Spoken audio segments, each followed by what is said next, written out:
This is Jacob from Wager Me This. Let me get the, so I can see my video right. See how it looks here. Alright, that's good enough. So, I'll wait till some people get in here. I'm a little early.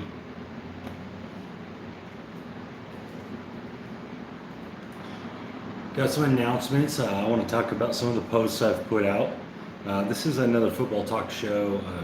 Again, we're just going to kind of pick my brain. I'm going to pick y'all's brain. We're going to talk about the NFL. And I'm going to talk about some stuff we got in the works here, me and the Square Pair guys. And my brother. Googs, what's up, my guy? How are you? Right? And yeah, so it's gonna be a good show. And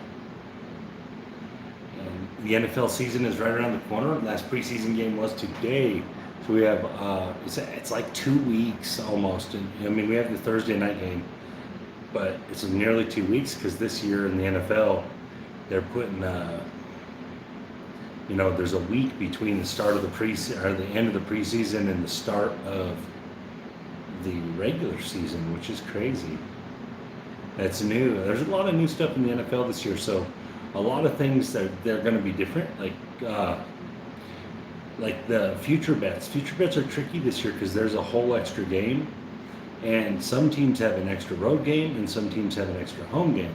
And that's a huge advantage having an extra home game. So, but they did it all in conference. So one conference has the home game, and one conference has the away game, and then there's going to flip flop next year. But still, that extra home game, that could make or break a playoff.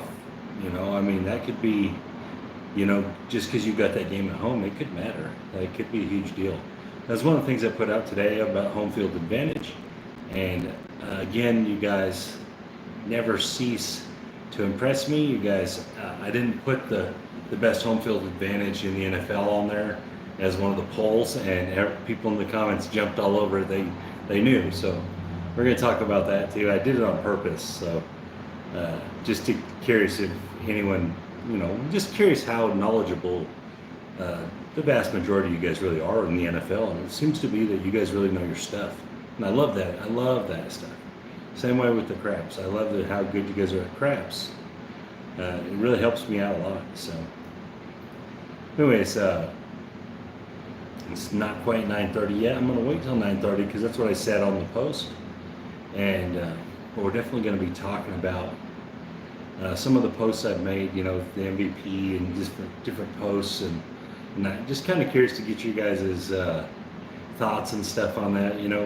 I'm not really a homer, so and part of that is because the team that I cheer for, they don't have an MVP candidate. So I guess our closest MVP candidate, I don't even know who we could have that maybe could even be in the talk for it, unless we just had some ridiculous thing happen this year. But we just don't have that caliber of offensive player, because the MVP nearly always goes to an offensive player. So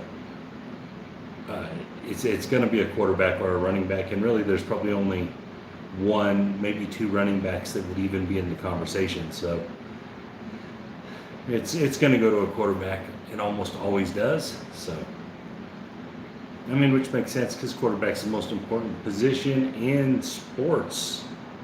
That's Rodgers to repeat, yeah. The thing about Aaron Rodgers is I don't think Aaron Rodgers wants to play football this year in Green Bay. And since that was kind of settling, he kind of settled to play football in Green Bay for one more year, and then he's going to get out of there. I don't think he's going to give it his all. I think he's going to be concerned about staying healthy.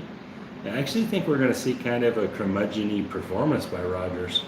I don't think it's going to be great. Because the thing is he really doesn't have to prove anything. As long as he doesn't just play terribly, he doesn't really have to prove anything. So, and I don't think the Green Bay's roster is good enough to win a Super Bowl in the NFC right now. So I think there's probably 3 or 4 teams that are actually a better roster than them. and he's kind of the outlier that kind of fixes their problems. So if he's not going to be playing to full potential, I don't know. I think Green Bay, I still think they're going to win their division because I think they only have one legitimate competitor in their division.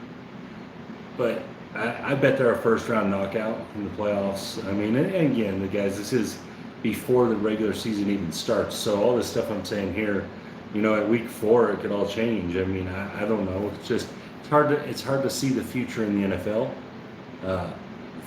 when you're looking past more than one game.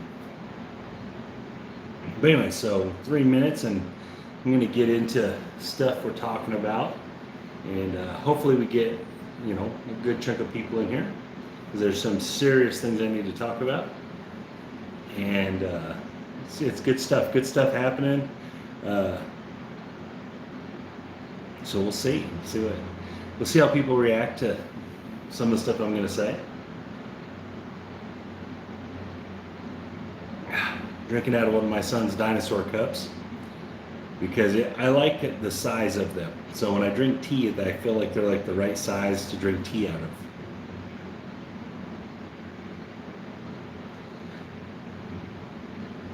And so my polls have been getting a lot of support. I got like 80 votes on one of them and stuff. So I appreciate you guys for taking the time to click one of those buttons for me. I mean, that's cool. It gives me a lot of interesting stuff.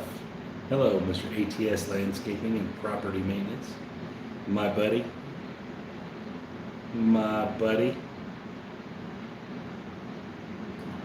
All right, 2 minutes, and then I'm going to get into it.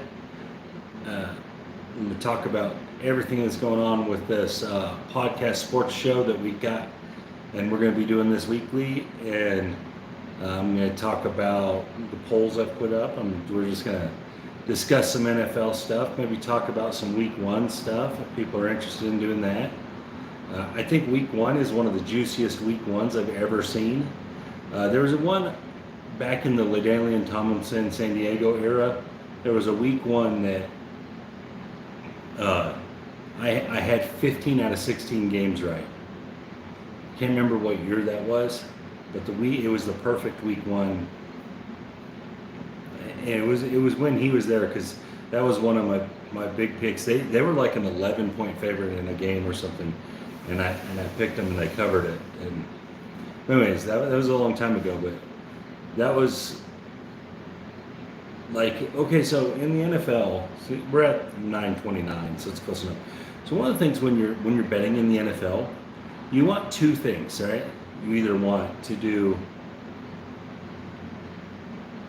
you want to know either that a team is very bad and they're very bad at a lot of things, or you want to know that a team is very good and they're very good at a lot of things.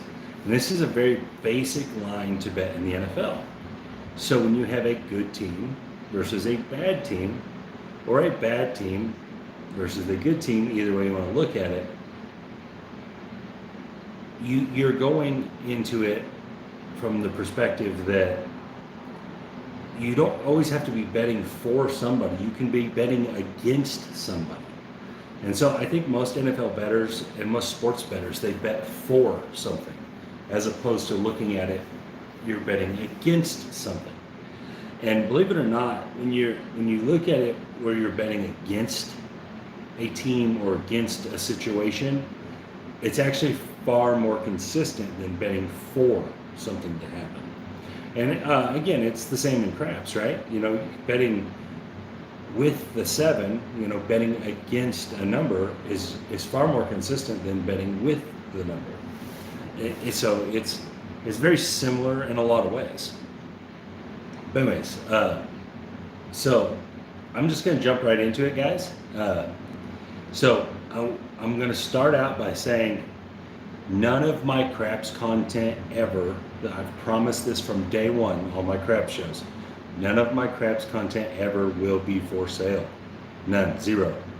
It will always be free.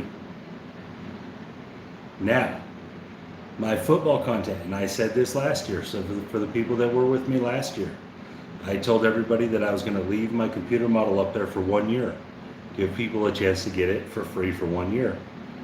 And Now this year, my NFL content, I'm going to have a free show where me and the Square Pair guys, I give out all the primetime games, all the picks I like in the primetime games, and theirs. So, guys, I am vouching for their football knowledge, but obviously you guys don't know it.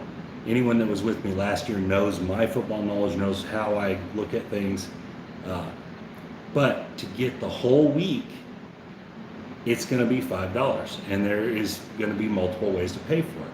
So if you want every game, my opinion on every game, my favorite parlays, my favorite money lines, my favorite over and unders, my favorite ATS play, my favorite prop bet. If you want all of those kind of bets, it's going to be $5 a week. Now, those bets might overlap with the primetime game. If it's a primetime pick, it's all going to be free. And so the way this is going to work is for $5 a week, you don't only get my picks, you're going to get their picks as well. So it's all one cost. This is the cheapest handicapping picks you'll ever get. All right, most places are, even if you get a deal, it's $7 per pick. You know, a lot of times they're 40. All right, guys, I do as good as with them, better than a lot of them. All right, and you can check it out. I mean, you can check me out. So it's not like I can hide anything. All right, guys, overall on the picks that I told people to play, the picks that I bet on last year, I went 60 to almost 60. It was 62.7%. All right, the total and now, guys, I put on my website last year my thought on every game, what I thought would win and cover the spread, whichever way, and that ended up right at around 57%. Right, both are great. Both will make you plenty of money, but on the place that I said these are the ones that I'm playing and these are my favorite ones, it was right at 63%, just under 63%. That's fantastic, guys. And anyone that knows about sports betting understands that is fantastic. All right. So the way this is going to work, you can either do it through a YouTube membership, or you can do it through my website. All right. Either way, you can do it and get it every week. You can buy 1 week. Now the YouTube membership's different because you have to buy monthly. All right. So I have different levels on there. All right. Again, this has nothing to do with Craps content. Zero. Absolutely zero to do with Craps content. The only thing this has to do is with NFL content. All right. And I'm still going to be doing a free show with my buddies, and it's still going to have plenty of free picks out there. All right. That I fully will feel great about and will have money on myself. So it's not like I'm just doing something to appease anybody. And so the second thing is Sunday nights, guys. I've worked out a situation where I'm going to be able to go with the Square Pair guys, and we're going to set up before the Sunday night football game. So we're going to do like a recap of Sunday football, see how we did on our picks. We're going to talk about things that happened. But I'm going to be doing it from a sports bar in Denver, Colorado here. And this is going to be a weekly thing. And I've been talking to management with them, and they're on board. They're happy about it. They're thrilled. And then we're going to go into the game, and I'm going to be doing like a live show with the Square Pair guys. We're all going to be doing this, and we're going to be hanging out with the people. And so if you're ever in the Denver area on Sunday night, you can come down and hang out. And the place is talking about promotional stuff like possibly like buy one get one drinks and stuff. So they're really on board. They really want to get involved with us, which is a fantastic thing. And so we're going to be doing that as well. So it's going to be a weekly thing. So the picks that are going to be 100% free are picks that are all primetime games. It's going to be the Thursday night game, the Sunday night game, and the Monday night game. A caveat to this is we're going to be putting them out on Wednesday night or Thursday, early Thursday. So that Sunday and that Monday night game are very far away. But I will keep in contact with everyone that is interested in keeping contact with me. I will put it on the posts if something changes. If a quarterback goes down, If some linemen go down, something where I think you need to lay the bet off, I will keep everyone informed. All right, this is very serious to me. Just like it was last year, I do not like to give out losing picks because I don't want people to lose, just like I don't want to lose myself. So I definitely, this is a very serious thing to me. And so guys, that's what it is. So tomorrow, I think you will see a membership button on my YouTube channel. Again, remember guys, this is only a football thing. It is not, has nothing to do with craps. Every single craps video I ever make will always be 100% free. That is a guarantee. I never change that. And I'm not trying to make a ton of money, but I'm gonna tell you guys what happened to me last year, okay? So this is what happened. Taxes came due, right? And they were expensive. So for the videos and the money I made off YouTube and stuff, it kind of pushed me into a different threshold. On taxes, it ended up being kind of expensive, and we had to jump through a lot of hoops and different things to get that fixed. So me and my wife talked about this pretty extensively, and we decided that this was the route we wanted to take. All right. Again, guys, so I'm going to give you some background. If you don't know, I have probably 20 years of experience gambling on the NFL. Handicapping the NFL is probably more like 17 years of experience.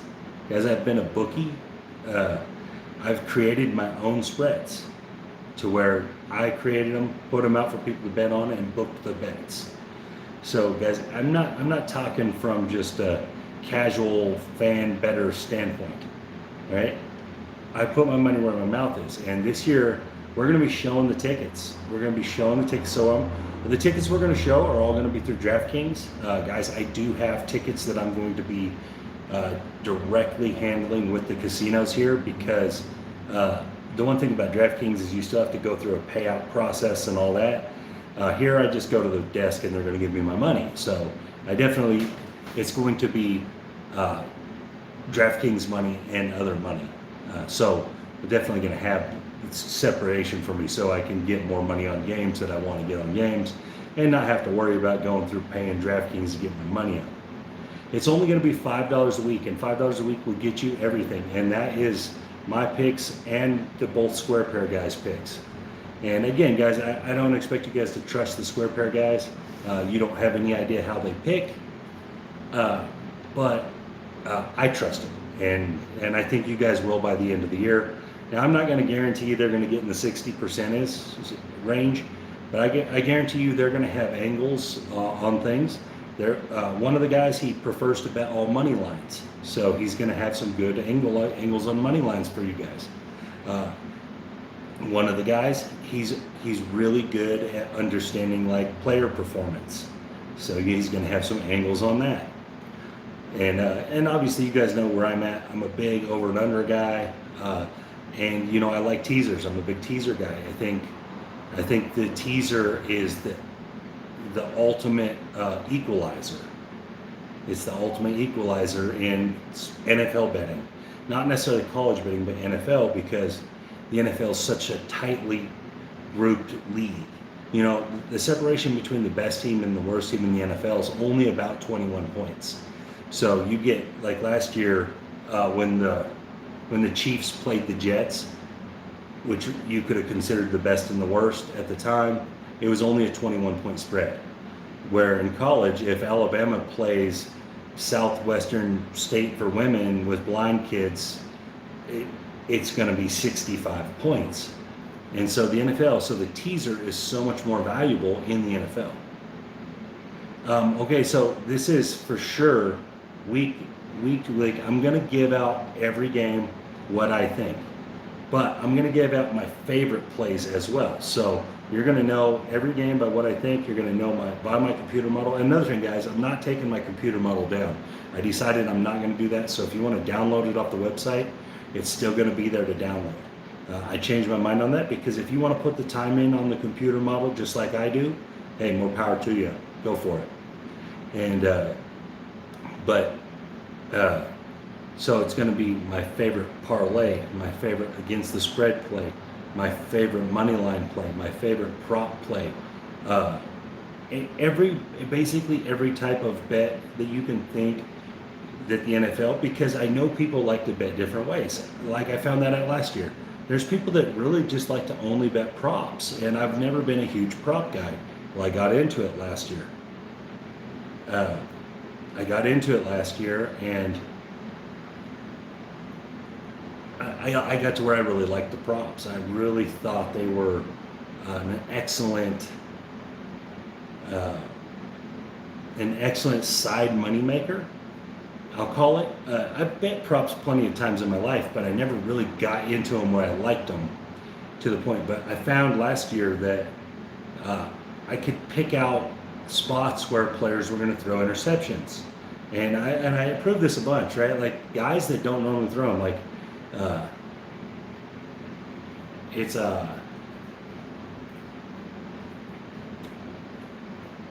right there on the screen now, wagermethodist.com. It's supposed to be a dot, not a comma. Sorry about that.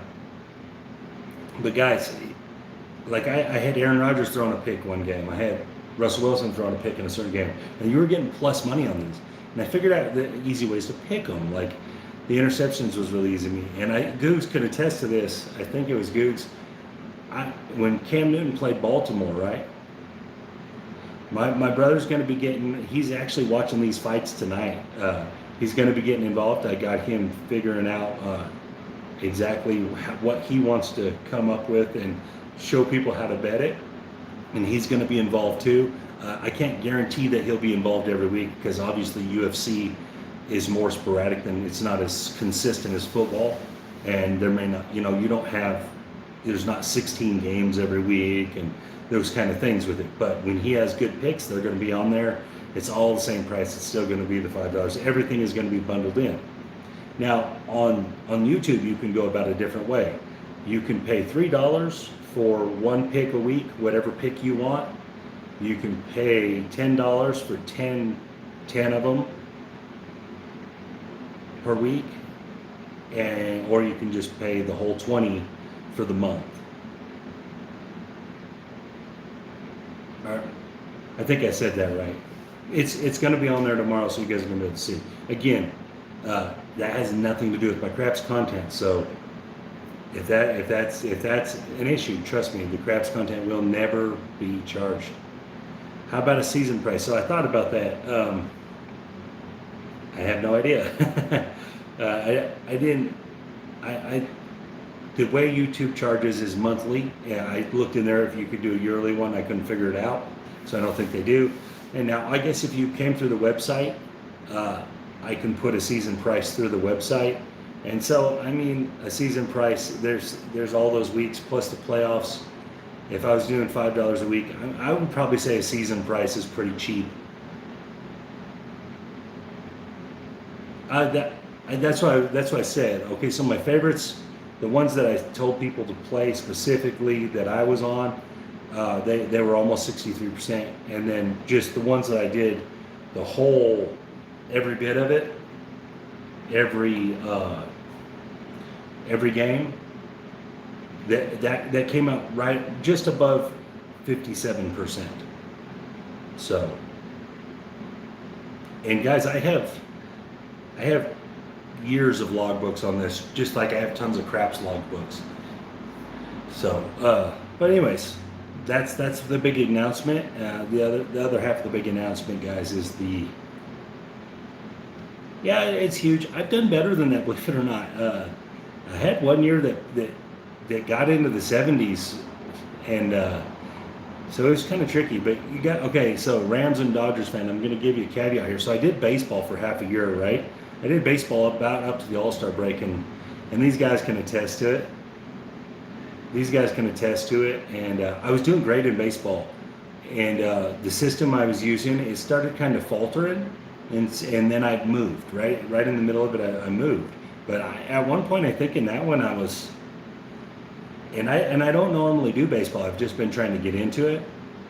I think I was like 68% there too for a while, and I was just crushing it. And a lot of these guys were on there. They were watching it. It was on my other channel. And guys, I'm doing away with that other channel. It's just too much to keep up with two of them. And so I'm not going to be on there anymore. And I'm going to put a post on that one and stuff. Make sure people know I'm not on that one anymore. I'm just going to do it all through this one. And I know the craps guys, some of them are going to hate it, but sorry. That is true. That is where most of the pros play. And it does make sense because from a variance standpoint, they tend to stay more consistent, except for hockey in the playoffs. Hockey in the playoffs is crazy. It just seems hockey in the playoffs just does weird things. But I've never really put any money on hockey. I've had a handful of bets here and there. Like I bet like the Avalanche would win the Stanley Cup and stuff because I'm a Colorado fan. But I've never really put no time into it. But so sorry, I'm looking at my notes. Okay, so I think I talked about all of that. But anyways, so let's get into some football talk. It's enough talk about that stuff. So I put up some polls on my channel here, and you guys have probably clicked them, or maybe you didn't. But the last poll I put up was about the home field advantage, right? And so like all the comments basically were about the Seattle being the biggest home field advantage. See, I didn't list it in the poll as the Seahawks Stadium in Seattle in the poll, and you're right though. By pretty much all metrics, the Seattle Seahawks have the biggest home field advantage when the fans are there. Kansas City kind of runs a close second in noise. Like they kind of every year they go back and forth who had the loudest stadium. It seems like. Obviously, there's certain times of year when like Green Bay is hard to play at, or New England's hard to play, or Buffalo's hard to play at. And Minnesota has done something now where Minnesota's not a full dome, so Minnesota can open their dome and make it cold or whatever in there too. But just from a pure home field advantage standpoint, as far as the info goes, guys, Seattle Seahawks, they cause more problems for the opposing offense than any other team. Right? The Saints do that a lot too. The Saints, like you get in certain parts of their stadium and it's so loud, and they do it on purpose. Obviously, they're trying to help their team. And the Chiefs, you wouldn't think the Chiefs stadium would be overly loud, but it is. And it's kind of because it's built everyone's right on top of each other, kind of. But anyway, so home field advantage is serious. So there's a couple ways to look at home field advantage when you're handicapping, right? When you're betting, right? You can look at it two ways, in my opinion. First way you can look at it is you can make up your own home field advantage. However you feel, you can weight it however you think it needs to be weighted, and you can adjust a spread from that. Or you can expect that Vegas has already done that, and those pro handicappers there that work for those casinos have already weighted in that home field advantage, and you can trust them. So in my opinion, that's kind of the two ways you can look at home field advantage, right? I do both. So when I look at home field advantage, I do both. I look at the spreads that Vegas is putting out, obviously, because that's the ones you're going to be betting for or against. And then I do my own computer model. I do my own workups, and I have a home field advantage that I've weighted for every stadium. Situational home field advantages. For example, a team's home field advantage may not be very good, but last year the Saints went to the Raiders when the Raiders were opening a brand new stadium with no fans. There was a home field advantage there. They were playing up. That was a brand new stadium, and the Raiders beat the Saints outright in a game that they weren't the best team. But the Saints were coming there, and the Raiders were opening a brand new stadium, and it was a big deal. And it's just, that's a situational home field advantage. All right.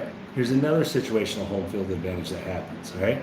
Soldier Field's home field advantage is not that great. All right. Because the Bears generally, the Bears are either good on one side of the ball or the other. They haven't really been able to put it together for a while. All right. But if the wind is blowing 50 miles per hour there, I do line shop, yes. But not as much I just like to see the movement at all the places. So when I see the opening, they don't all open the same. And so it gives me an idea of where sharp money goes. If you guys don't know what sharp money is, by the way. I said that sharp money, it's professional bettors that bet a lot of money. They move spreads a lot of times. Public money very rarely moves spreads. So unless it's like the Super Bowl or some game like that that has millions and millions of dollars in public money bet, it generally does not move the spread. The sharp money moves the spread. So if you see a 3-point spread and next thing you know you look up and it's 2, that means that big money came in, that the casino has faith in the way they bet, so they move that number. If 2,000 guys go bet $100, that the casino has no idea who they are, they don't care. They're not going to move that number. Because the way sports betting works is the casino gets a vig, the casino gets a percentage, right? A juice, what they call juice, a vig.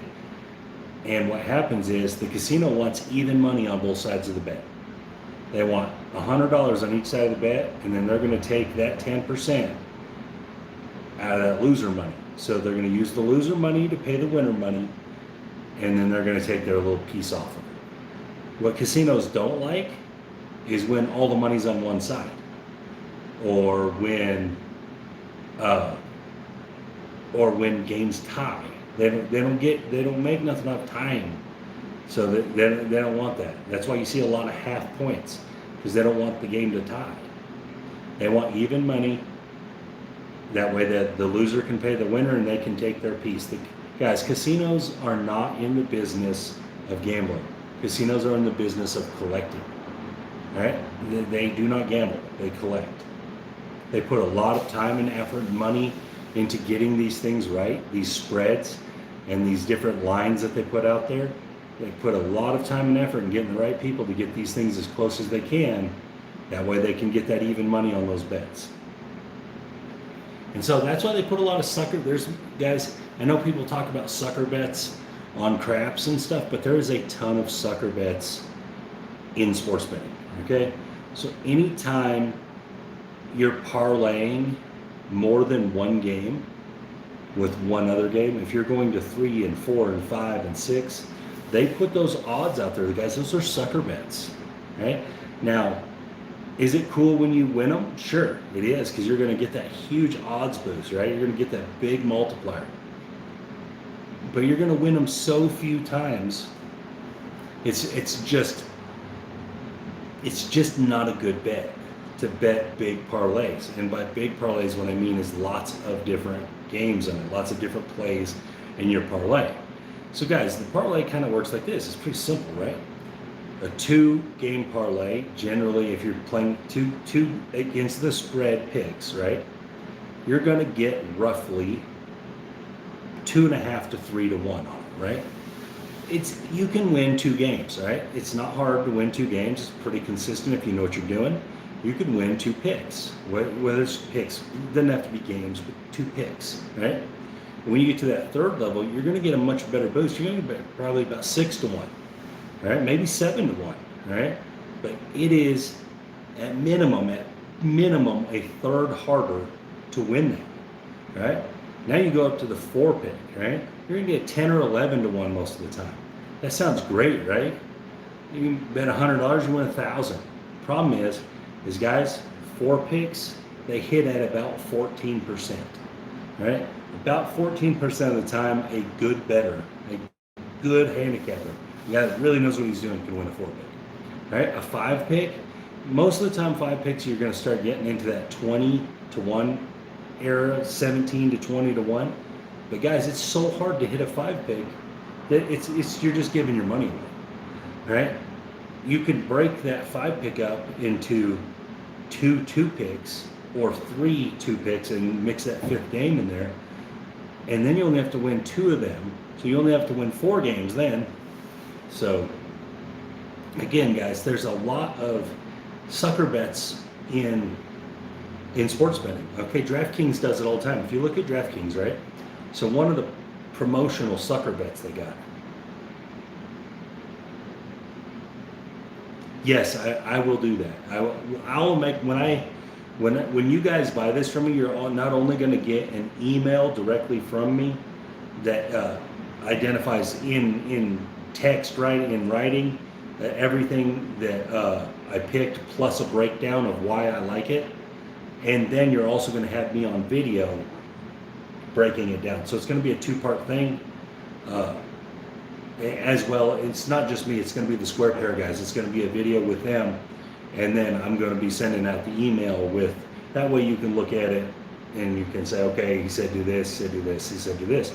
And guys, 4 out of 10 times I lose. So there's going to be some games that you might be right on if you think you should fade me. So I'm not telling you to always ride with me. I mean, obviously not. I'm going to lose 4 out of 10 on a pretty consistent basis. But I'm also going to win 6 out of 10 on a pretty consistent basis. So again, I don't have much of an ego with this. I know I'm good at it. I've been good at it for a long time. I proved it on YouTube last year. I proved it. Last year was the first time I put all my picks on there. And again, I'll prove it again this year, and I'll prove it next year and then the year after that. The one thing I did bad last year was the Super Bowl. I had a terrible showing on the Super Bowl. Absolutely terrible. What was funny, Super Bowl's a 2-week thing, right? The first week, I was all over the Bucks. I said, get on the Bucks. And it only had to do with the spread. It was 3.5, right? It made all the sense in the world to me at 3.5 that you should just be playing the Bucks. Yeah, sure. Me too. I love that Rams and Dodge fan, same way. So, and I was just all over the Bucks. And I also, I had a future bet on Kansas City last year that I made in August to win the Super Bowl. So I had that buffer. So I had this big old buffer future bet. So I was just putting prop bets out there, all this kind of stuff. And because Kansas City basically laid an egg in that Super Bowl, I ended up winning like $34 or something. Overall, at the end, it was like $34 or something. But just the loss itself on the Super Bowl was brutal from a pick standpoint, not necessarily from a money standpoint, but from the picks. Now, I did have Kelsey right and stuff having a big game, but there was just a lot of props on there that were kind of suckery bets, and I advised a lot of them. But as well as I switched from the 1 week to the next week, I switched from liking the Bucs side to liking the Chiefs side. And it was funny. The guys that were with me last year, they know the whole situation. A lot of the guys, they stuck with the first pick though, so congratulations to them. Good job. And but again, that's all in the past, and new year, and everything's different. So we didn't even have fans last year. So right at the end of the year, we started having fans, pretty much. But yeah, so it's a whole new world, and there's just a lot of stuff that this year is going to be different than other years. This is a whole different thing. 17 regular season games, a whole extra week before the start of the season. So there's no, normally after today, teams would have been getting ready to travel. That were traveling. Now they don't have to be getting ready to travel. They're going to have a day off, maybe 2. Then they're going to go have some practices at their home. Then they're going to get on a plane a couple days early, get to where they're going. So it's going to be a whole different week 1. The traveling East Coast to West Coast, I think, or West Coast to East Coast, either way, I think it's going to mean less this week, because I think all those teams are going to be out there early. They're going to, work with whatever college they need to work with or whatever to get some practice in, acclimated. There's not going to be no jet lag for week 1 here. I think that, like a lot of those games, for example, I'll use my team. My team's going to the Giants, right? The Broncos and the Giants, for most intensive purposes, are pretty equally matched, right? They have some advantages and we have some advantages. But they don't get the advantages that of basically having to travel up there, because I'm relatively certain that Denver's going to already be up there for a few days. And it goes the same way with all those teams. So like Seattle going down to the Colts, right? Now that's not all across the country, but Seattle's far away from everything. So, but you also have Russell Wilson. He's the ultimate road warrior. He just goes on the road and wins. That's what he does. But again, I don't think that's going to matter this year. I think that this first week, now after this first week, it will, because then teams are going to be in that situation where they're traveling right after a game, but not this first week. I don't think it's going to make any difference. I think you're going to see. I think we got one of the best weeks I've ever seen as first week. I think you got the really good teams playing some really less than talented teams, and you got some other games where it's a lot of like mid-level talent paired up. All right. And the one thing I love about when you get equal teams paired up is that is teaser city.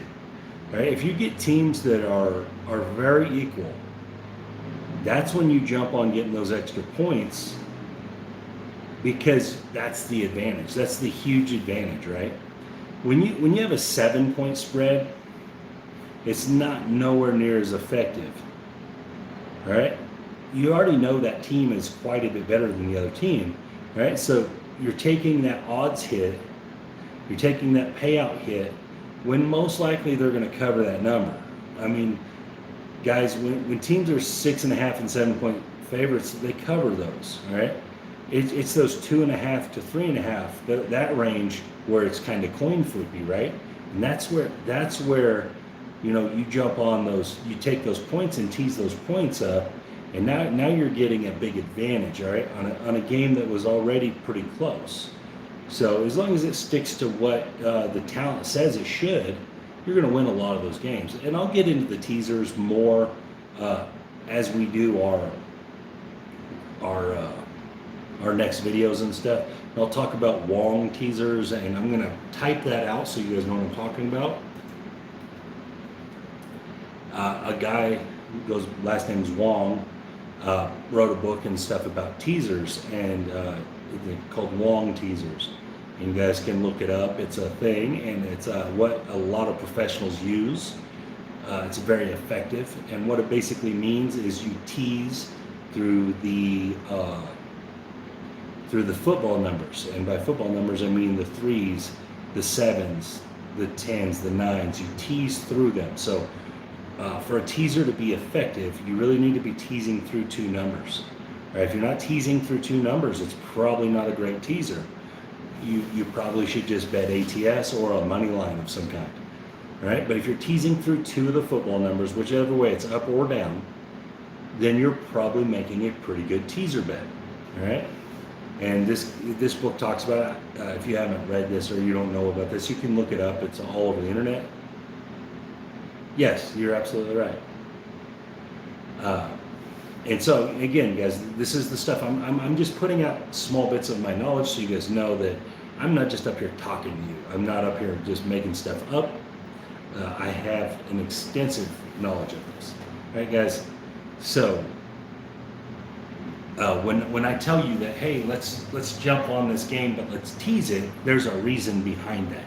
There's a reason why I think we should tease it, and that's because a 2-game teaser, okay, so if you bet a 2-game teaser, and you're going to get roughly what a single ATS bet will pay. It's usually about 11 to 10 on a 2-game teaser, right? They do fluctuate slightly, but it's going to be close to that, all right?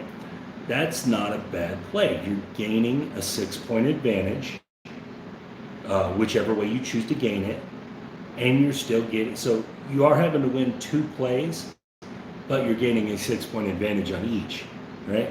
So guys, I will put my money on it right now that all of you that are here watching me could win teasers more than you can win straight ATS plays, right? So you could pick games and you could pair games with teasers, and you're going to win more teasers than you are going to win those single games. Right? And the reason being is because you're adding 6 points of influence into the game, right? In the NFL, there's only 21 points spreading everyone out.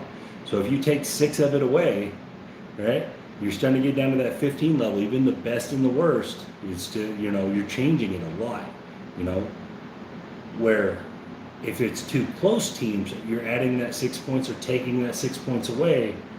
Now you're putting yourself in a pretty strong position. And so that's why, guys, teasers they're kind of the new norm in Vegas. and they're big money gets bet on teasers now, and the reason is because it's a huge advantage. And so a lot of times when you guys see spreads come out, so spreads are going to come out, right? And they are going to be teaser protecting spreads. So you're going to see a game. Okay, so this is what happens a lot of times. This is why you see weird numbers like 5.5, or 4.5, or 8.5, right? Because it takes value off the teaser. So now 8.5 doesn't as much, but an 8 takes value off a teaser, right? So, but five is the one that's really, really tricky, right? So you could tease 5 down to where the favorite only has to win the game, right?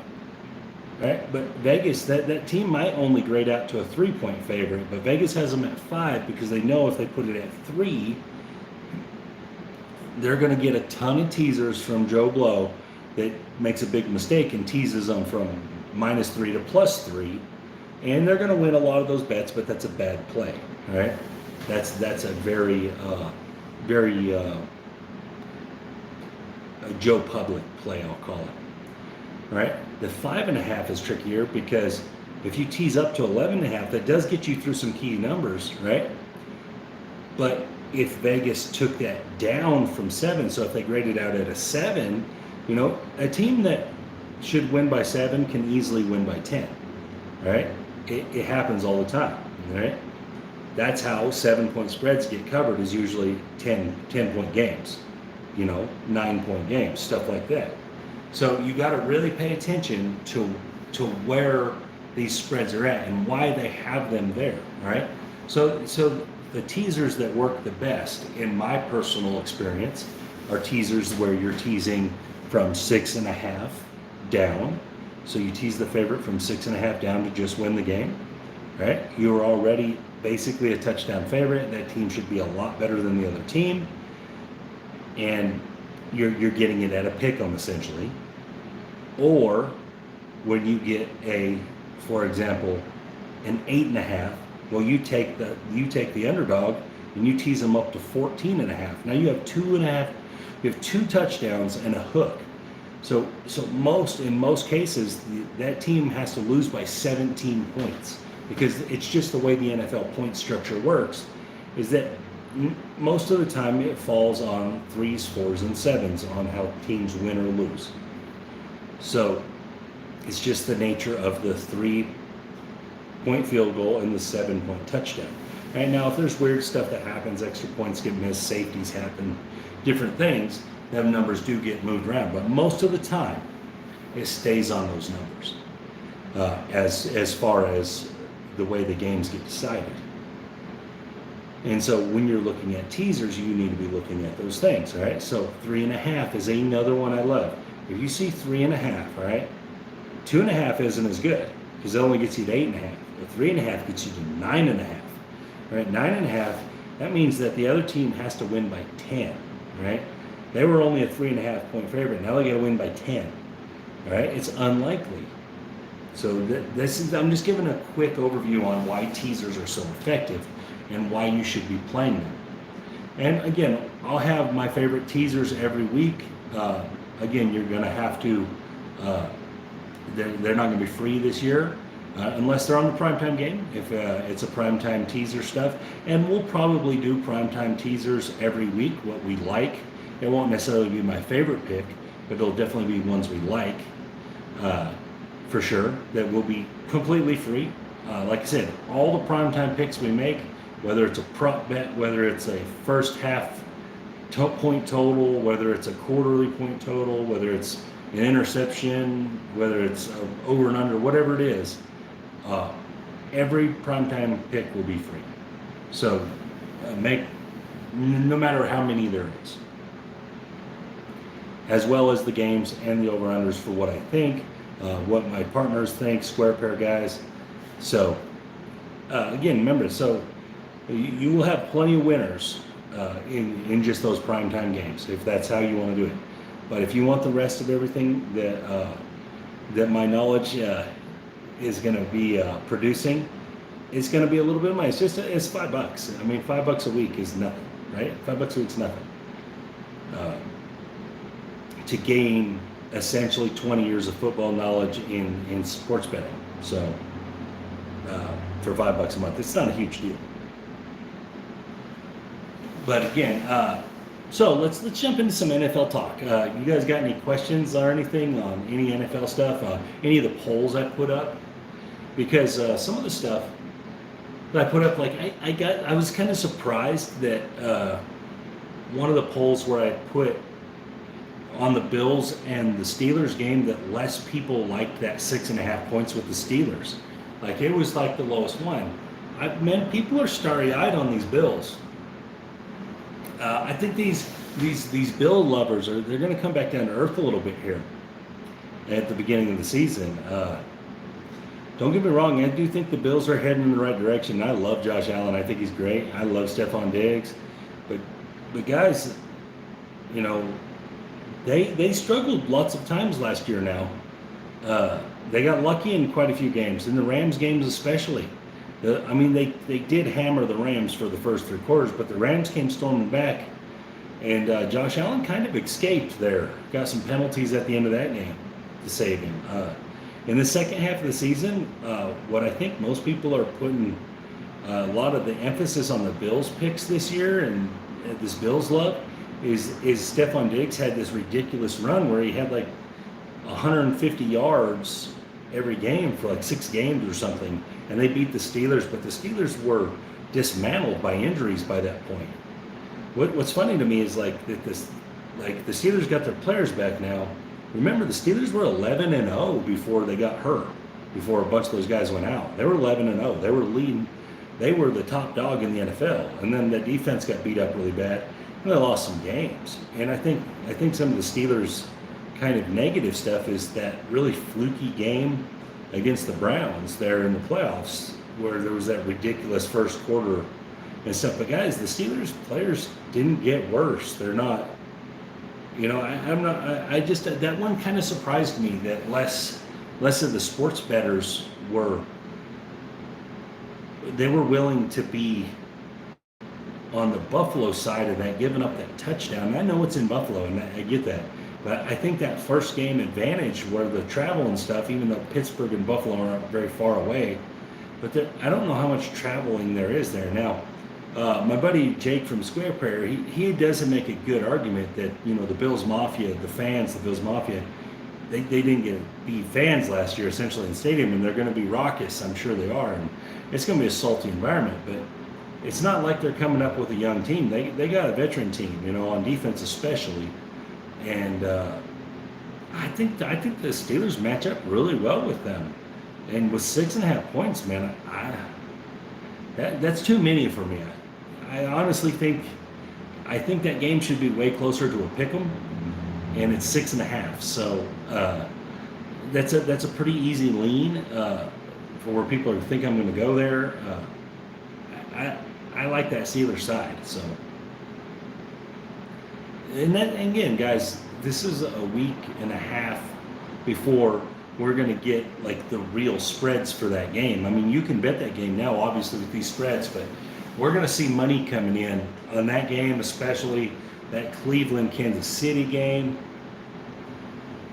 I totally agree, Rams and Dodgers. Big Ben, he looked healthy in the preseason. I saw him ripping some balls down the middle of the field. So that was one of the things last year, right? I love that Square Pair. So here's a big thing, all right? So me and Jake from Square Pair, we have a little friendly bet on the Bills and Pittsburgh. I got the Pittsburgh side, and this is to win the game, no spread. This is to win, and he's got the Bills side, right? So the loser has to do karaoke at the sports bar that that we're doing our Sunday night game at, and the winner gets to pick which song. So it's kind of a fun little thing, and I'm gonna have it on video because Jake's gonna be doing it. I love the Giants this year, man. I do. I'm gonna say this, okay? So the Giants made some really good moves in the offseason, right? My favorite move they made was going to get Kenny Galladay, right? So here's the thing: Kenny Galladay Well, barring some injuries and barring that just Detroit's overall mess for his tenure there, he's a solid receiver. I mean, a good top tier talent type receiver. And I think he's just going to be a really, really suitable fit for Daniel Jones. Uh, and I think you're going to see some steps forward. Uh, I think the Giants are competing for that division. It kind of depends on how good Dallas is, in my opinion. Because I think we know what we get from Washington. I think we know in Washington we got a good defense and a very sporadic offense. And with Fitzgerald, the sporadicness of the offense won't change. He's kind of sporadic. You know, Fitzgerald will have a 5 touchdown game followed by a 4 interception game. So, but he's fun to watch. Yeah, see, I totally agree. I think if the Bills were 3 or less, I think it's more of a thing you'd think about. Oh yeah, that's funny. So so yeah, ATS on Dallas. See, Dallas is tricky because when Dallas was healthy last year at the beginning of the year with uh, Dak Prescott was going crazy. Dak Prescott was on pace to be the MVP at the beginning of the year last year, guys. Uh, Dallas was suffering from two things. Their defense was absolutely terrible at the beginning of the year, and Ezekiel Elliott kept fumbling the ball in big situations, right? Like in those games that they were playing that were like 48-51 and stuff, uh, Zeke Elliott kept giving the ball away. There was a stretch where like 4 carries in a row or something he fumbled. I remember it was crazy. And he's better than that. So it kind of depends. Okay, I'll get to that in a minute, Rams. Uh, I think Dallas kind of depends on how healthy Dak really is, and if that defense can do anything. So if that defense is a semblance of a defense, if that defense is 20th or better in the NFL, Dallas will win the NFC East. If they're not that good, I think it's a 3-way race. I think the Eagles are out of it, even though the Eagles do have talent. They're just kind of in just a mess right now. There's kind of a dumpster fire. Like they don't really know which way they're going direction-wise. They don't know if they're trying to be an offensive team or a defensive team. Or they're just kind of a mess. So I think the Eagles are kind of out of it. But the other three are live. Yeah, I would say the Giants are live as anyone. I like the Giants defense as kind of a sleeper good defense. I think they could sneak into the top 10 if their offense keeps them off the field a little bit. And the Giants' offensive weapons are young, guys. They're a young group. You know, they got a veteran receiver in Galladay coming in, and he's not overly old, so he's veteran to those guys. You know, they got Ingram, and that's the thing. Is he really healthy? You know, he really hasn't been on film doing much. So how healthy is he really? And without Dak, Dallas is a bad football team, and we saw that last year. Without Dak Prescott, they are a bad football team.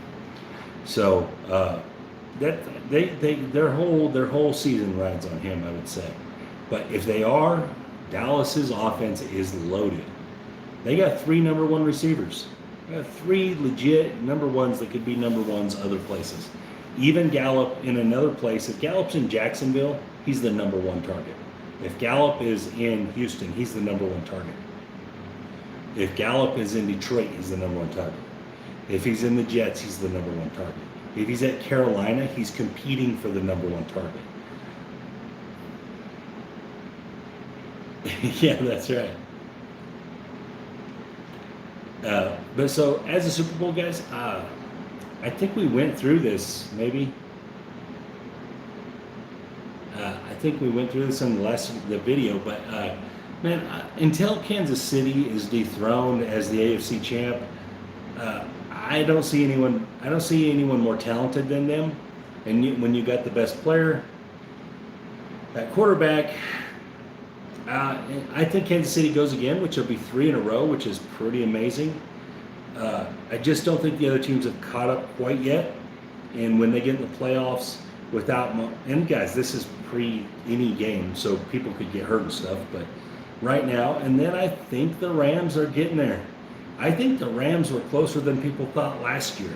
Right? And remember, the Rams are just a few years removed from being in a Super Bowl, right?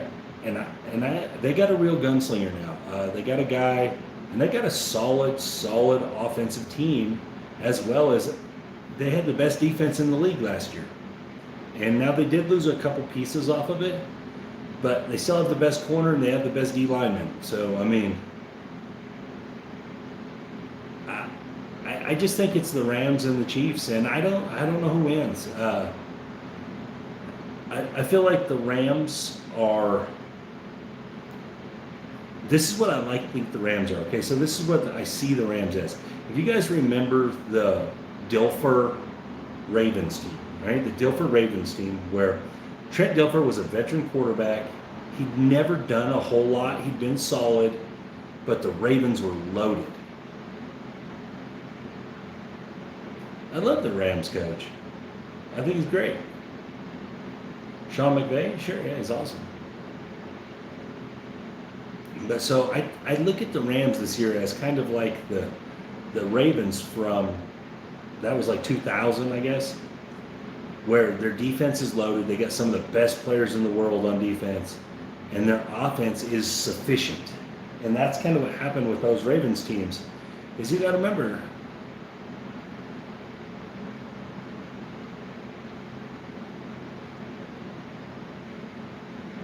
and it just, this Rams team feels a lot like that Ravens team to me. They have a veteran presence at quarterback, really solid veteran presence, good receivers, good tight ends. The running back, they just fixed that a little bit with Sony Michel. I mean, yeah, he's not a world beater, but he's serviceable and he can catch the football. And to go with their other backs, yeah, that's right. It was against the Giants, wasn't it? That's right. That was a good Giants team, man. That was a great Giants team. Your guys' problem was quarterback. You guys had that was the number 1 and the number 2 defense that year. That was awesome. That was awesome. Boy, the Ravens crushed y'all though.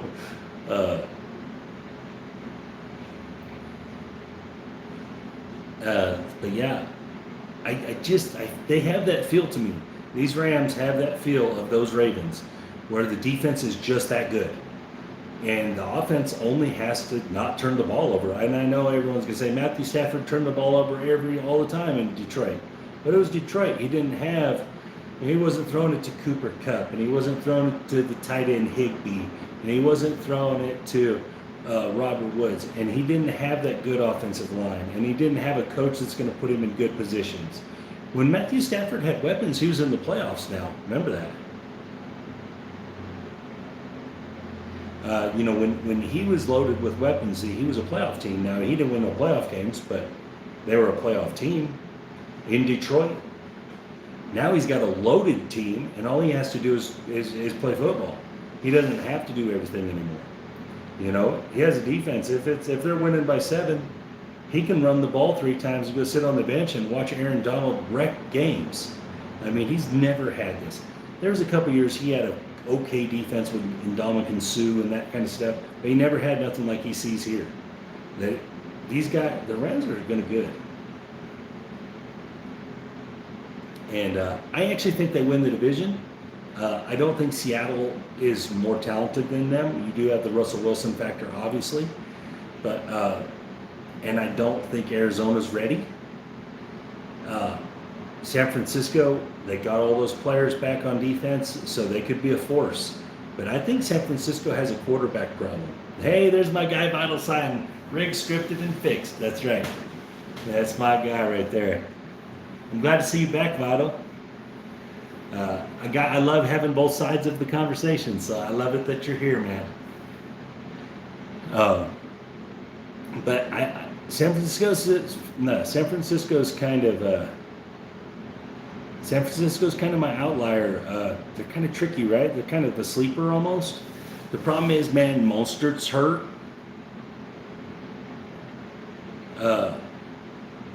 And they got rid of a couple of those receivers that were kind of coming on. I don't know. I mean, don't get me wrong. I'm a Shanahan guy because, I'm a Bronco guy. His daddy did a lot for us. And I like the son too, but I think the Rams are better than them. The Rams have a better roster than the 49ers. Overall roster is better. I think Stafford is a better quarterback than both of their quarterbacks. The winning percentage for Garoppolo is ridiculously good. And that's, well, okay, they did, but the Rams lost their D coordinator too to the Chargers. So that's kind of a wash there. They do kind of get the Rams here and there, and the Rams kind of get Seattle. So it's kind of a weird thing there. That's a tough division, man. Those guys are good. All those teams are good in that division. It kind of sucks that one of them's going to be left out, or maybe two of them will be left out of the playoffs. But that's a tough division, you know. If one of those could go to the NFC East, they'd win all the games probably, you know. So, I mean, I don't know. I like the Rams, man. I agree. I think the San Francisco defense will be back too. And they got Fred Warner, guys. He's all-world linebacker. Like, he's Fred Warner's different. He's a different cat. But again, like I said, the Rams aren't lacking on offense, and they don't have Jared Goff back there this year not pulling the trigger. That's Jared Goff's problem, is not pulling the trigger. They don't got that problem with Stafford. He'll pull the trigger. Now, it may go to the wrong hands sometimes, but at least he's going to throw that ball. He's going to give him a chance. So, you know, Goff is like the remake of Charlie Batch or Chad Pennington. You know, where talented, super talented, but they always made the safe play, or they always didn't make a play. You know, that's the thing is, and I have an opinion on quarterbacks, and my opinion on quarterbacks goes this: I'd rather have a guy that loses trying to win the game than loses trying to keep a win. You know, than loses trying to not lose. I'd rather have a guy that loses because he threw the ball up and got picked off, all right? But he does it next week and it's a win, you know? I mean, I'd rather have that guy every time. Every time. And that's what Stafford is. And Stafford's in the best situation he's ever been in. They're happy. What the hell, right? You know, they're happy. That was one of the games last year. So in the Thanksgiving game last year, right before, and I put this on my channel, right before the Thanksgiving game last year, Stafford's wife tweets out, "We hate it here in Detroit. We can't wait to be gone," some crap like that. I instantly jumped on Houston. If the starting quarterback for the Detroit Lions did not want to play the game, and he only stayed in like one series, he got hurt. All right, they got crushed like 51-10 or something like that. But it wasn't like Houston was a good team. All right, they weren't a good team. They're an okay team last year. But when I saw that tweet, I was like, oh, he don't even want to play football. They don't care. The team ain't going to care. And that's how they played that game. They didn't care. No Detroit player out there cared. And so Houston just did whatever they wanted, and it looked like backyard football, and it was an easy play. It was an easy play. And so I look at stuff like that too. When I see weird things from wives, you know, because all that stuff, all you have to do is go on Twitter and put those people on Twitter, or just listen to First Take or any of those, because they're going to have that crap on there. And when you see that, you're like, oh, really? Okay. So then you go look at what's going on in that game, and that's an angle that maybe changes a play. Right? When you look at weather, here's another thing, guys. When you're handicapping sports, when you're handicapping outside sports, weather matters. If you don't believe me, go look at the games that there was crazy weather, and you'll see crazy outcomes, and it's very consistent. All right? It was 2 years ago or whatever, when the 49ers were really good, right? They were going all the way across the country to Washington, which was not a good football team. The spread was 9.5. Yes. That's my buddy Vital right there. So the spread was 9.5 going to Washington. But there was like a monsoon hurricane thing going on there. San Francisco, the eventual Super Bowl team, won 9-0. All right. It was an ugly, terrible game. Washington was never in it, but San Francisco couldn't do anything because the weather was so bad. All right. Last year, okay. Houston is playing Cleveland. All right. There's this crazy wind going up there. It's crazy, gusts of like 70 miles per hour. The game ends up 10-7. Now, Nick Chubb did stop after he broke for a long run in that game. He did kneel on it to end the game. He could have scored. He definitely could have scored, but that was late in the game, late in the fourth quarter. The game was affected by that weather. If you don't believe me, go type into YouTube right now.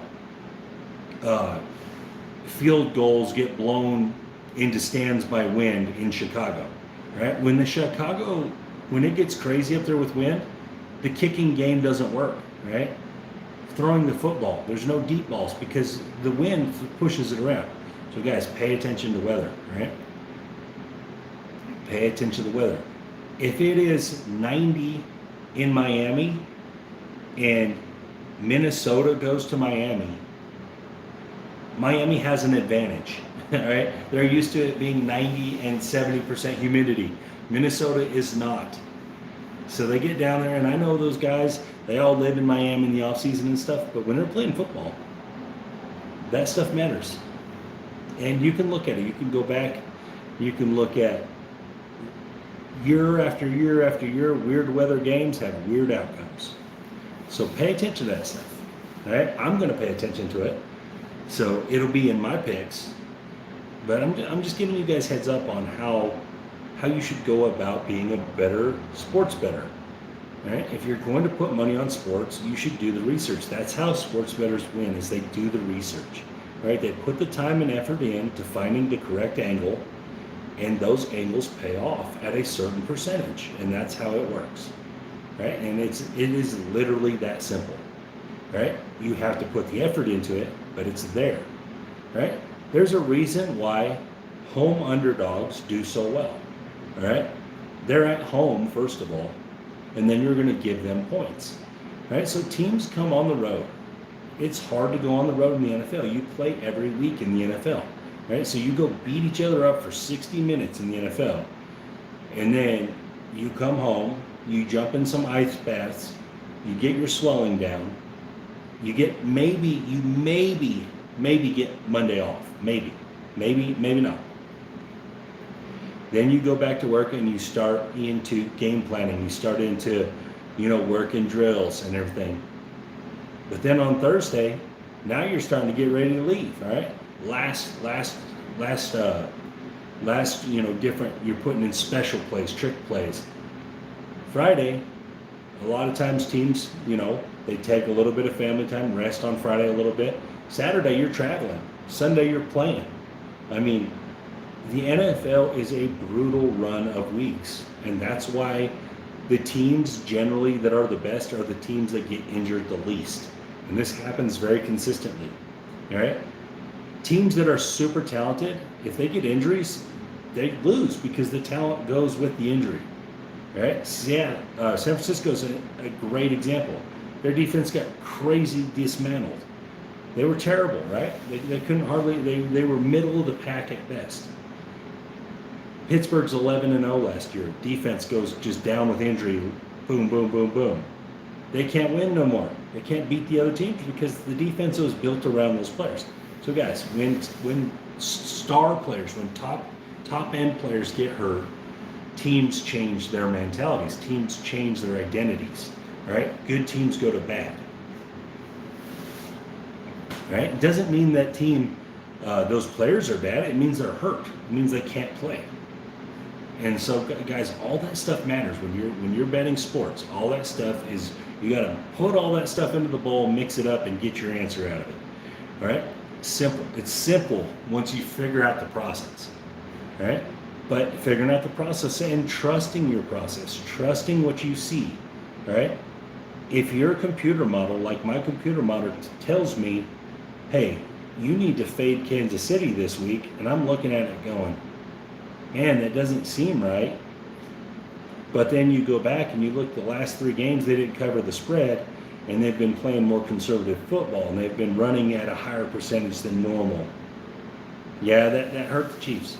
And so that's what I'm talking about what Kansas City did last year, right? So Kansas City starts out pretty big, blowing people out and stuff, and then they run into some adversity through the middle of the year. They're not covering spreads, right? They're winning football games, but they're not covering spreads, right? Why? Because they were trying to stay healthy, right? There was no reason to blow people out by 20, right? All they had to do was win. The Atlanta game was a good example, all right? The Carolina game, the Chargers game in week 2 or whatever it was a good example, all right? Now, when they played the teams that they thought they'd be facing in the playoffs, like your Baltimores and your Buffaloes and stuff, yeah, they went out to make a statement on those teams. But even in the Buffalo Chiefs game last year, there was some weird weather. It was kind of like sleeting rain, almost a little weird rain, and I'm talking about the game in the regular season. And Buffalo had a hard time, and Kansas City kind of just went and did what they do and got out of there with a win. But so, guys, that kind of stuff. Could the Chiefs beat most of those teams by 14 points? Sure, they probably could have.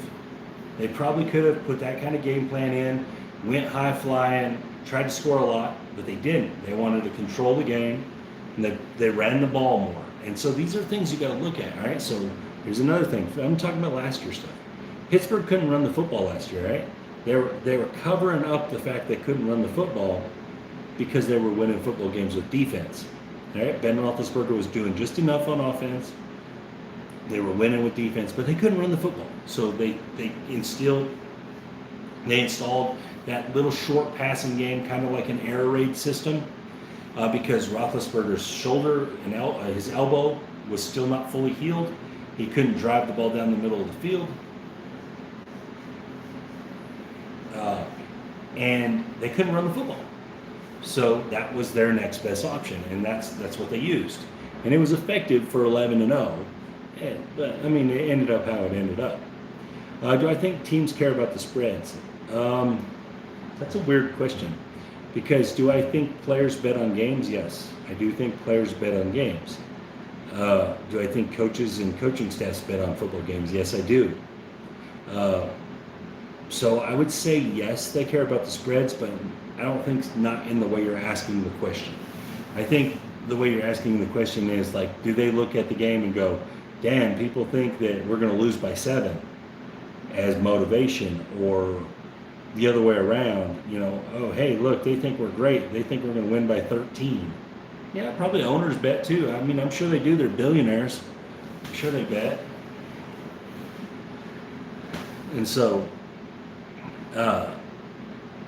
I do think they look at them for sure. I mean, how would they not, right? It's all over ESPN. It's all over everything now, because sports betting in this country is basically wide open now. So it's all over everything. They're seeing it everywhere they go. They're seeing it on marquees at the stadiums. They're seeing it, like I said, on ESPN or on the internet, or fantasy football leagues are talking about spreads, and every time you click on any kind of matchup stuff, it's going to tell you the spread. So obviously it's in their face all the time. So yeah, I would say they care about it some. I'd say it affects them in some way.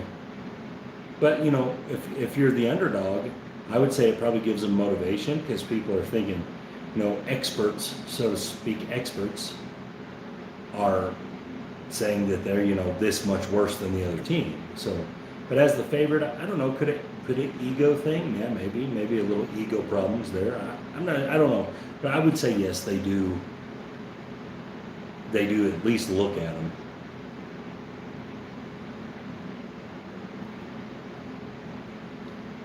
My buddy Vital would probably say it doesn't matter. They all that stuff is predetermined before the season starts.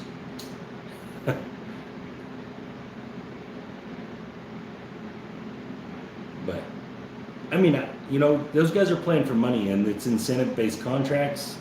So those outcomes, in my opinion, are not rigged, because players are trying to catch touchdowns. Players are trying to catch interceptions, because it has to do with their money. That's their money. That's their livelihood. All right. They have.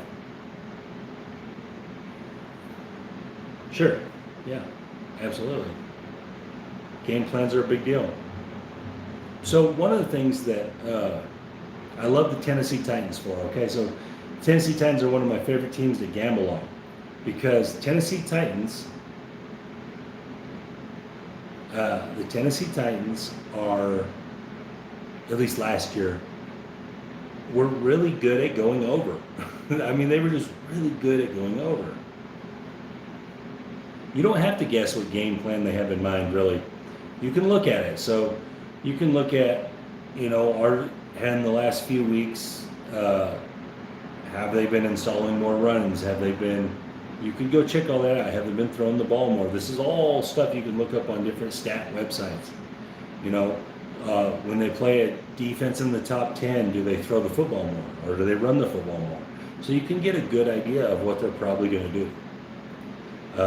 A lot of times, personnel dictates game plan too. So obviously, if you're Tennessee Titans and you don't have Derrick Henry, you're probably going to be throwing the football a lot. Now, if you're the Tennessee Titans and you don't have Brown and Julio Jones, it's probably going to be a big day for Derrick Henry. So, I mean, there's things you can look at that give you really good indication of what the game plan is going to be, or at least close to it. And some teams are just really, really consistent. Some teams do the same thing all the time, and you just have to stop it. So that's kind of what the Patriots did for years with Tom Brady, right? So with Tom Brady, you knew that they were going to throw between 4 and 10-yard passes to 5'6" white guys all day long. And that's what they were going to do. They were going to repeatedly do it. And every now and then they were going to run Gronk down the middle of the field, and he was going to catch a ball. Right? That's what they did.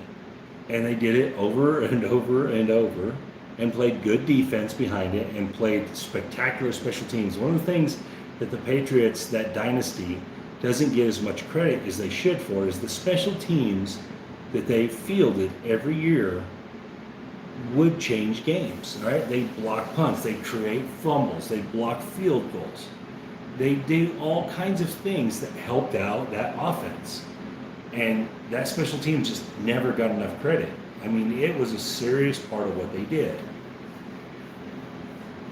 And that's why they paid the Slater special team specialist like they did. They paid him a ton of money to go down there and make those tackles every time, to block punts, to do those things. They paid him big money for that. And it turned out to be a whole bunch of Super Bowls, so, I mean, it obviously worked. But, so, with all that said, guys, personally, I don't think the NFL is rigged. Do I think that individual situations or individual games can be rigged? Sure. But as a whole, I don't think the NFL is rigged. I think those players and the incentive-based contracts that the NFL is full of, I think that kind of negates it. But obviously, could a quarterback, get in some trouble or something? You don't know what those guys' lives are like, and someone comes up to him and says, hey, you need to make sure you throw an interception this game, and they go put a bunch of money on that interception prop. I mean, sure, that stuff could happen, individual situations, or tell a quarterback, hey, I need you to make sure you don't score 23 points, Sure, could they do that? Yeah, sure, they could do that stuff. But do I think it happens very often? No, I don't think so.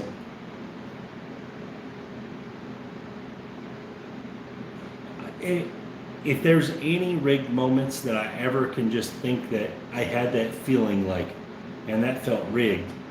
All right, so it was the 15-1 Vikings team, Randy Moss Vikings team. It's against Atlanta in the NFC Championship game, and they have a kicker that hasn't missed a field goal all year long, and all he has to do is make and it was a longer field goal, maybe 45 yards, and all he has to do is make the field goal, and they go to the Super Bowl, and he misses it. All right. that it was such a simple situation, and it could have just been pressure. Could have been the pressure. I don't know, but it felt rigged to me. It felt like they didn't want the Vikings in the Super Bowl. Right now, the Broncos, and they were in the Super Bowl that year, and they ended up beating Atlanta pretty easily, I guess. But did the powers that be want the Broncos to win? No. Okay, so I do two things there, Steve. My computer model, guys. Okay, so everyone that is new to the computer model, I do not use my computer model until week 4. Yeah, we did get cheated out of that kind of. That would have been a great Super Bowl, right? Because that team, that Vikings team, was 15-1 going into the playoffs, and they were just killing people. Randy Moss that was his rookie year. He was crushing the league. That would have been a great Super Bowl. But there's another rigged situation that, and I'm not saying it's rigged, but it felt funny to me. I'll talk about in a minute. But back to the computer model. I don't use it till week 4. So I don't think it's effective until you have at least 3 weeks of statistics. And even then, it gets more effective as the year goes on. Obviously, the more statistics you have, the closer those numbers are going to be to exact. And by week 8, it's very, very, very effective. But of course, week 3, week 4, it's less effective than week 6, and as it goes, And I do calculate in for, like, if a starting quarterback goes down, right, and you don't have any statistics on the backup, obviously I adjust things for that. I make adjustments, and I make adjustments based on my own personal knowledge. Now, I did put out some of those adjustments last year, and that stuff does just happen. That was a big pressure kick, so big pressure situation. So the other game, and a lot of people think this was kind of rigged, was the lights out Super Bowl, right? And that was the 49ers and the Ravens, right? Yeah, that's right. Yes. So that one, the 49ers were kind of dominating that game, right? They were kind of dominating the game.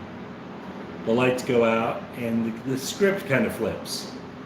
But the reason I don't think that was rigged was because, if you guys remember that game, right at the end, all right? Hey, Larry, what's up, buddy? Right at the end of the game, Colin Kaepernick has the ball on, like, the 4-yard line, all right? They have a chance to score to win the game. He rolls out to the right a little bit, and he throws a pass that's 2 yards wide of a wide open receiver in the end zone. He could have ran the football in.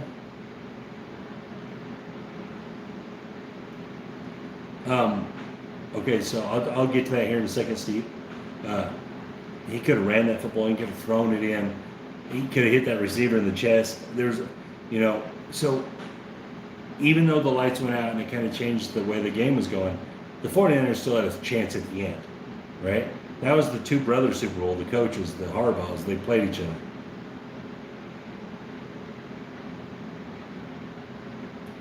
Yeah, that's right. All right, so Steve, so at the beginning of the year, what I do is I play a lot of teasers, is the way I kind of gear it, so I give myself that advantage. But what I do is I look at like what teams consistently do, what veteran players consistently do. I look for veteran teams versus veteran teams that have been together versus teams that have not been together. All right. So, for example, we have one that coming up, right? We have Kansas City, which is a team that's been together for a couple years now, against Cleveland, which keeps adding pieces every year, right? Add new pieces, and Cleveland is getting better and better, right? But you're getting a bunch of points with Cleveland, right? But they added some good defensive players in. But these guys are new, right? You got Odell Beckham back. I think Odell Beckham is the worst part of their team. I think he causes them problems. But you got those, or you got situations like where a team just is all the way revamped. It's all brand new. A team, let me think of one that's like that this year. I mean, the Jets are already bad, but the Jets are basically all brand new. All right? They got all new pieces, right? So the Jets are going to have a hard time at first in the season getting everything together, and they were already going to be bad. So, those kind of situations, the Houston is going to be a terrible team this year because it's all new pieces. It's all even if they had talent on the team, which they're kind of lacking talent. It's all new. They're going to have to put it together. That's why last year, the beginning of the year was so easy with the COVID stuff because there was no off season. So the teams that had been together for a while were going to be better than the teams that were trying to put it together. There was no off season. So that's what I look at the beginning of the year is I usually kind of lean toward the veteran teams that have a lot of experience with each other, quarterback coach combinations that have been together a long time. Stuff like that, where there's not a lot of new installation of stuff, not a lot of new players to get used to. And that's the way I look at the first part of the year. That's the kind of things I look at. So, like, for example, I think the Bears are going to be really bad at first. I think their defense is going to be okay, but they don't really know who they want at quarterback. Their receivers, they got Allen Robinson or whatever, but, I mean, they're just kind of in a mess, and they got to face a really good Rams team that just has one new piece, basically. One new important piece, but just basically one new piece. They got to face him week one. It's just a bad spot for the Bears. It just depends, Steve. It depends on where that points fall, what makes the most sense. Like if it's 6.5, I like to tease down usually. Take that 6.5. It's basically a touchdown favorite. Take it down to win the game. But if it's 8.5, I like to tease the underdog up to get 2 touchdowns. It's more situational for what the spread is than for the quality of each team. Because I talked about this earlier. You may not have been in here, but the NFL is only spread out by about 21 points from the best team to the worst team. So, for example, I used this example last year when the Chiefs played the Jets. It was a 21-point spread, and they won by like 28, I think. But in college, if Alabama plays, I can't remember what I said, but the worst team, it's like a 65-point spread. And so teaser points matter a lot, right? So if it's only 21 from the best to the worst, and you're taking 6 of that away, that's a huge advantage. That's almost a third of the advantage that is that the talent dictates.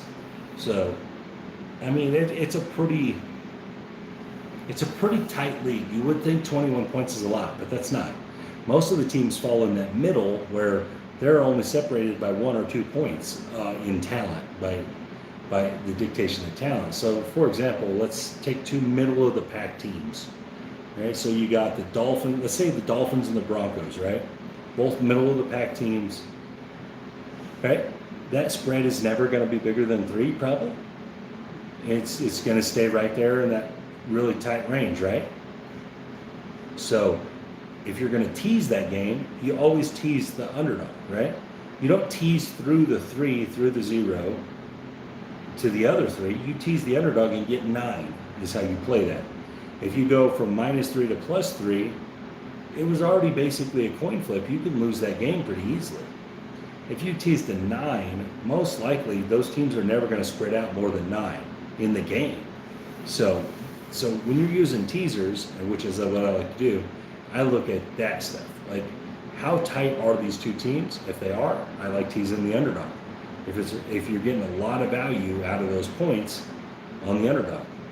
Now, if it's a heavier favorite and like a 7-point favorite, I like teasing that favorite because there's a reason they're a 7-point favorite, because they're that much better than the other team.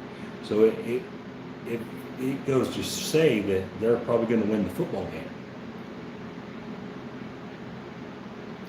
Nope, I like money lines a lot. One of my favorite things to do is money line parlays. So when you have, this is what I like on money line parlays, all right? I like when you get the money lines that are like 170, but the spread is 6. All right. So that money line isn't really indicative of the spread, and this happens. So, a spread of 6, usually you're going to get a 200, 190 type money line. If you get it down there around 170, it's value. There's value there, right? So then you pair it with, let's say, a good money line, a 150 or something like that, and so you're going to get the parlay value. So you're going to make you're going to get a little bonus. It's going to be like you're going to get like a 1.5 return on that. All right. I also like doing this. If there's 2 underdogs I like, I'm already going to be betting them with the spread if they're underdogs that I like to win the game. I like to parlay the money lines together because then you're going to get that big boost. All right. So let's say you've got a plus 120 and a plus 130. All right. Well, you parlay them 2 money lines together, you're probably looking at about 6 to 1. All right. 5, 6 to 1 when you parlay it. Now, are they going to hit a lot? No. But they only have to hit once out of every 5 times you do it if they're 5 to 1 on average, So these are all things I look at. But I love money lines. I like over and unders too. So one of the things is I know a lot of pros don't like to tease over and unders. I do, right? And the reason I like to tease over and unders is because if you look at the consistency of how close, on average, that they get those over and unders right? They get them right a lot, really close, within a couple points. It's so common that what it means is that you can tease it either way and you're probably in good shape. All right, so I look at it like this. If there are 2 top upper echelon offensive teams, I tease it down. All right, I tease it down because they're good offensive teams. They're probably going to score points. All right, if they're 2 good defensive teams and not great offensive teams, or they're, or their offense has been inept and their average points are under the normal average. Like if the average points for a game for a team are 22. Yeah, I do include underdog, sure. But let's say average points per game are 22 and this team's sitting at 16. All right? I don't think they're going to change overnight. They're not going to change overnight, so I'm going to be looking at unders. And when you add 6 points to that under, let's say the under is 43 and you take it up to 49, so you took it from 6 touchdowns to 7 touchdowns in the game, that's a big boost, right? That's a big boost. You're looking at a very likely win there.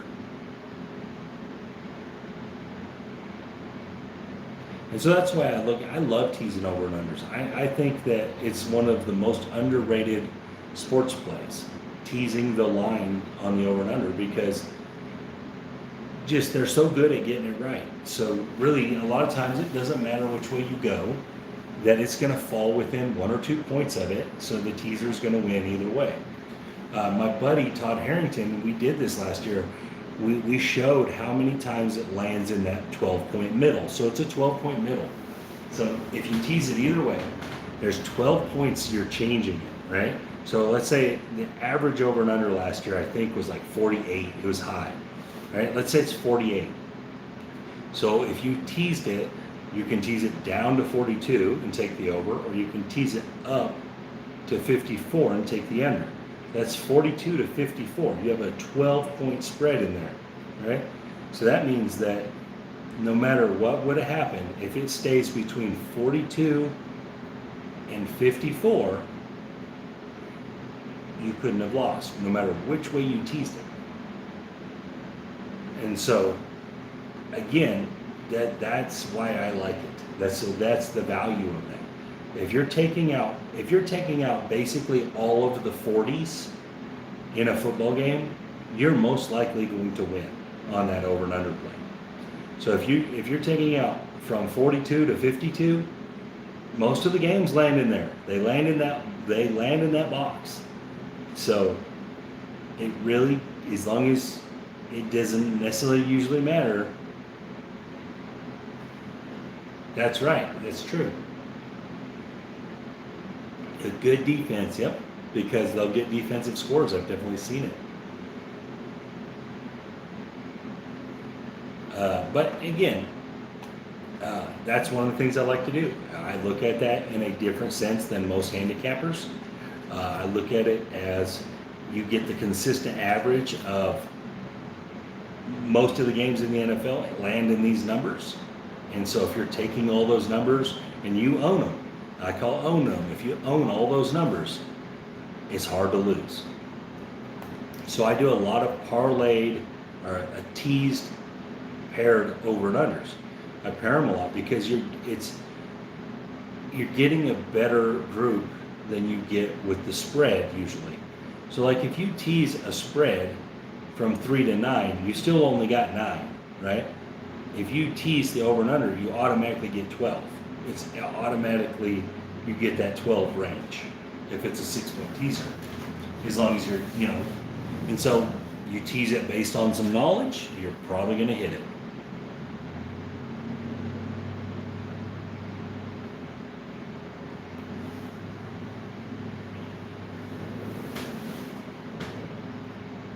But again, like for example, one of my I'm going to give out a free over and under here. One of my favorite over and unders that I'm seeing at the beginning of the year here is the Broncos and the Giants over and under. I think it's an over. It's at 43 last I looked at it, right? So when you tease this, you're teasing this down to 37, right?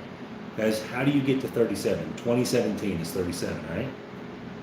The two defenses could get you 14 points in this game, right? So if the offenses do anything in the game, anything, they're going to get over 37, right?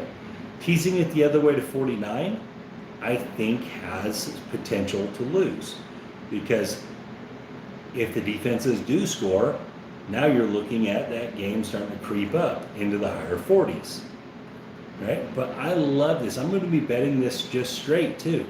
I don't think 43 is high enough. I think it should be more like 46, 46 and a half. And it's only at 43. I think it's a really good over early on. And from what I've seen, since the Broncos are going to go with Teddy Bridgewater, they're probably going to score more consistently than with Locke. So I like Daniel Jones. I like the Galladay addition. I think even with Denver's going to have a good defense, I do think the Giants, with Daniel Jones' mobility, are going to score some points, right? So through the whole course of the game, if both teams manage to get into the 20s,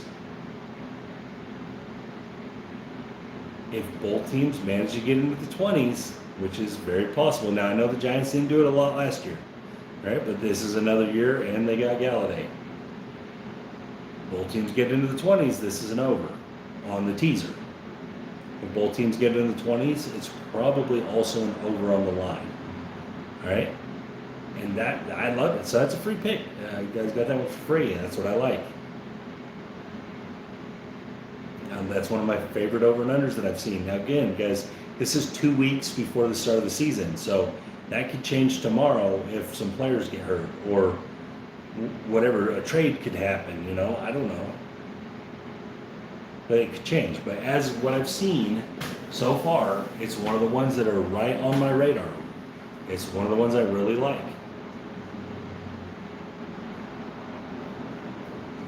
Another one. I mean, it's just one of those situations where I think the initial open is too low. And it happens a lot with the over and unders. They open them low, they open them high because Joe Public usually takes the over. And so it'll get knocked down slowly, maybe a half a point, and then the sharp bettors will come in with their little 1 or 2 point advantage that they see, and they'll load up, and that thing will end right back up where it started. And the few bettors that come in at the end will get that bad number at the end. All right? So you guys got to watch that. So there is value to betting early. There's value to betting right before it closes. It just depends on which way that line's moving and what you think is what you think should happen. So if you want the line to fall and you see it going down, wait. Wait to see how low it gets, right? If you want the line to go up, or you don't want the line to go up, let's say, then you might want to bet early. You know, I mean, there's a lot of things that go into it when you're looking at that stuff. I bet it when I like it. So if I like it today, I put a bet in on it today. You know, if I think, hey, that's a bad line, for example, this Giants and Broncos over, I've already got it bet because I think that's going to go up. I think we're going to see that get to 45 by game time. And so I bet it because when the teasers start flying in on it, it's going to start creeping up. And then it's going to get to the point where it's better to go to the under, right? So if it creeps up to 45, now you're getting under 51. So you could catch it both ways. But anyways, guys, that's how I look at that stuff. And it's consistent, man. It's consistent. You get them extra 6 points to put wherever you want. It's a very consistent way to take some of the handicapping advantage that the professionals at the casinos have. And you can take that away using those 6 points. But anyways, anything else anyone wants to talk about? Otherwise, I'm going to get off here. This has been kind of a long video. And I just want to reiterate, guys, that not ever will any of my craps content be paid for content. Yes, I've done that many times. I've bet both ways. I've done that many times. I've hit a 3-point middle before, which is very hard. I didn't really do it on purpose. I was actually trying to lay the game off is what happened. I had already won some money that day, and I was just trying to lay the game off, and it landed in the middle for me. It was a pretty cool day. But again, guys, $5 a week, you get all of them. All right, you get all the picks. Again, we're going to have all the primetime games going to be free. We're going to put them out in a video. We're going to talk about the primetime games, what our favorite picks are on them. It's all going to be free. But if you want the rest, it's going to be $5 a week. You can pay for it through my website. You can join a membership thing on YouTube, which will probably be up tomorrow. Either way, there's a couple options on the YouTube memberships. You can have as little as one pick. It's $3 per week, or 10 picks per week, or the whole thing. Again, guys, like I said, this is different than my crap stuff. This is a business to me, this sports betting stuff, and I'm trying to turn that into me, into my life, all the way to where I don't have to work anymore. I can just do this. So again, this is the start of that. So I appreciate you guys for supporting me as much as you have through all these years and building my YouTube channel the way you guys have. I really appreciate that, because I wouldn't be here doing this without the way you guys have supported me. So again, basically I'm asking you guys to keep supporting me here, and again, I'm not trying to get rich off none of this. It's not like some of the other companies where they want $40 per pick. I'm never going to do that. It's never going to be a thing for me. And guys, I'm here to win. I'm here to win with you, because trust me, if any game that I put out there and have my name on it and saying, hey, I think we should play this, I have a ticket on it, or multiple tickets. So if it loses, I lost too. So I'm in it with you. I'm not just sitting here talking. My tickets are live too, so it's my money out there too. So we're playing for winners. That's what we do here. We get winners. Anyways, guys, thank you for watching, and like I said, all year long I'll be here, and we're gonna be doing this. So come see me in Denver if you're coming through. Sunday Night Football. I'll put out the name of the place once I get confirmation that it's okay that I do that. I don't know that it's okay yet.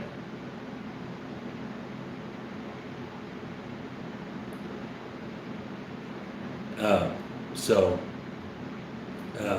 when they tell me I can put that out, I'll definitely put it out there, and that way you know where to go. And like I said, they're really interested in working with us and being a part of what we're doing, and allowing us to come there and be live they're talking about promotional stuff and getting people there, and it's gonna be fun time, right? And it's gonna be a review show on our Sunday, and so maybe we'll have some funny stuff going on, like me and Jake's bets, and see if someone has to do some funny karaoke songs, or maybe we'll get some kind of weird prop that if, the loser of the week has to wear some weird prop or something. We're trying to make it fun for everybody. But anyways, guys, thank you again for watching. This was great. I love all you guys' information, and you guys are as much as help to me as I am to you. I guarantee it. So thank you again, and you guys have a great day and support me.